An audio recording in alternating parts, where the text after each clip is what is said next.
Ngiyas nokti Pisumar chingi jongi Surjong pi panga ide Hakti jong pi nga shem jing tangen Lenti bae ngi Baroh kilong ding pen kia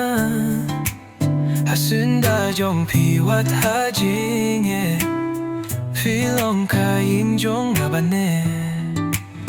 Nga e tia pi da ka jing im jong ga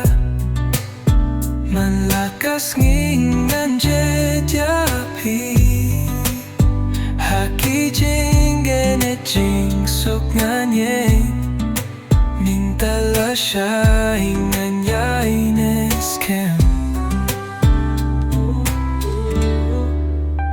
Tang step per ngap haban damit Ngam tight ban kren ban skap nga jet Jing eid minta bang ala shem Namar jong pi jing im kadap jing ngan Linti baeng iait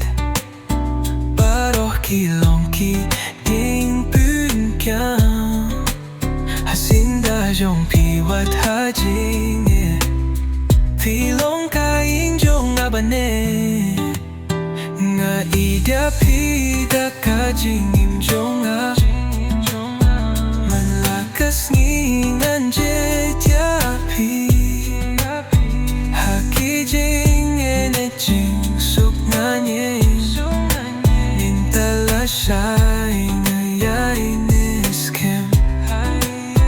Nga ida pi da ka jing im jong a Man lakas ngingan je tia pi Haki jing ene jing suk ngan ye Minta la siya nga ya